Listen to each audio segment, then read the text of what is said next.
Hello friend, एक बहुत important chapter है त्रिभुज।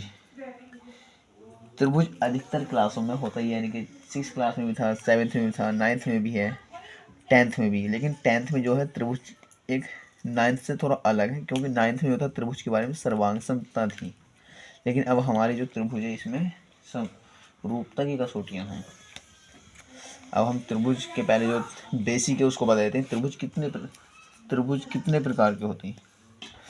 त्रिभुज होती हैं 2 प्रकार की होती हैं। नंबर 1 भुजाओं के आधार पर, नंबर 2 होता है कोणों के आधार पर। अब जो भुजाओं के आधार पर होती है, नंबर 1 होता है समबाहु त्रिभुज कह देती हैं।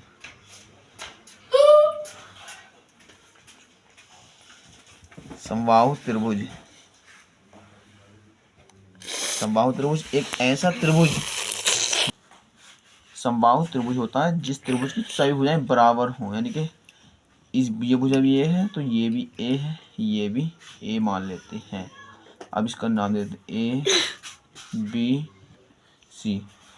अब समबाहु त्रिभुज की हम थोड़ी बेसिक बता देते हैं। समबाहु त्रिभुज होता है उसका परिमाप क्या होगा?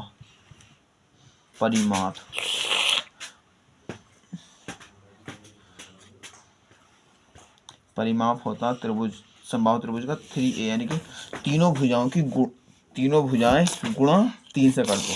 अब इसका क्षेत्रफल क्या होता है?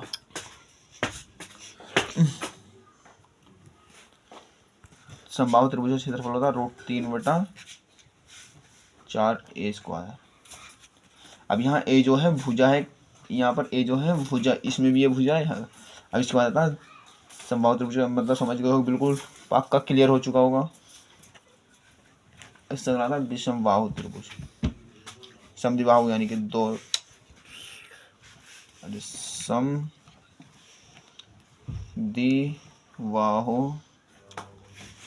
त्रिभुज। समद्विबाहु त्रिभुज में क्या होता है? जब जिस त्रिभुज की 2 भुजाएं बराबर हैं, यानी कि ये ऐसे कर लेते हैं इसके लिए, या इस भुजा को ये मान लेते हैं, इसे भी ये मान लेते हैं, परंतु ये भुजा बी है,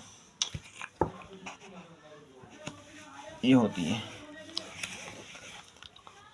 जब समद्विबाहु त्रिभुज में 2 भुजाएं। इस तरह आता है हमारा समद्विबाहु त्रिभुज का क्षेत्रफल का जो सूत्र है वो सूत्र ही बता देता हूँ आपको मैं, चलो कोई दिक्कत नहीं।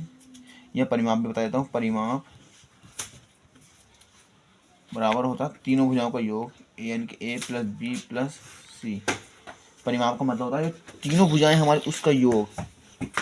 अब क्षेत्रफल का क्या मतलब होता है? क्षेत्रफल एरिया, यानी कितने एरिया में ये त्रिभुज बना है। समबाहु त्रिभुज है, समद्विबाहु त्रिभुज, इसके लिए हिरोन वाले सूत्र से आप फॉर्मूला लगा सकते हैं। वो हिरोन का फॉर्मूला बहुत इंपॉर्टेंट है, वही इसमें s - b bracket s - c, ये इंपॉर्टेंट फॉर्मूला त्रिभुज का। ठीक, हमारे समद्विबाहु त्रिभुज आप बिल्कुल क्लियर समझ चुके होंगे। अब हम इस तरह त्रिभुज बोलते हैं। समबाहु भी हो गया हमारा, समद्विबाहु भी होगा, विषमबाहु।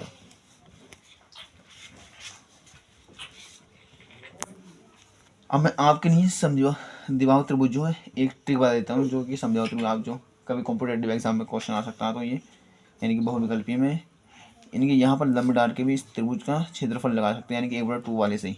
लेकिन अब मैं अगले त्रिभुज चलता हूँ, विषमबाहु त्रिभुज।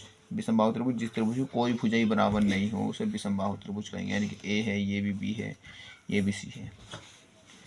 अब इसका विषमबाहु त्रिभुज का मतलब समझोगे, यानी कि इन त्रिभुजों के तुम भुजाओं से मतलब समझ रहे हो, यानी कि नंबर से मतलब समझते जा रहे हो, यानी कि इनके नामों से क्या चीज़ क्या है। समबाहु यानी कि समबाहु यानी कि बाहु सभी भुजाएं बराबर हो। विषमद्विबाहु यानी कि 2 भुजाएं बराबर हो। विषम यानी कि कोई भुजा बराबर नहीं हो। परिमाप देखो, विषमबाहु त्रिभुज का परिमाप क्या होता है? जो समद्विबाहु त्रिभुज का परिमाप है वही विषमबाहु त्रिभुज का परिमाप हो जाएगा। इसका क्षेत्रफल भी यही हो जाएगा।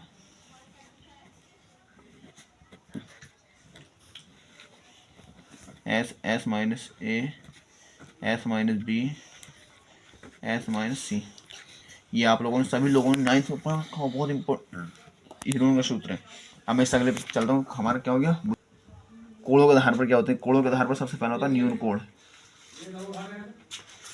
न्यून कोण त्रिभुज,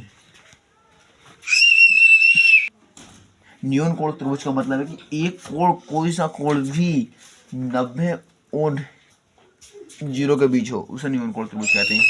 आपको मैं त्रिभुज बना कर देता, यानी कि चलो अब अगला न्यून कोण, जिस त्रिभुज का कोई एक कोण 90 से कम हो और 0 से बड़ा हो, उसे न्यून कोण।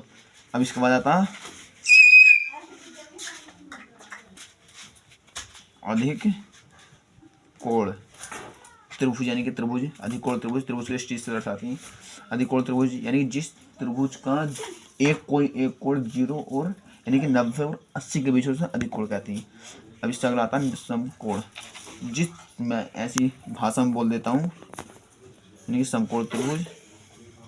इतना इम्पोर्टेंट नहीं है, टाइम नहीं बचा, ज़्यादा टाइम नहीं लेंगे आज भी।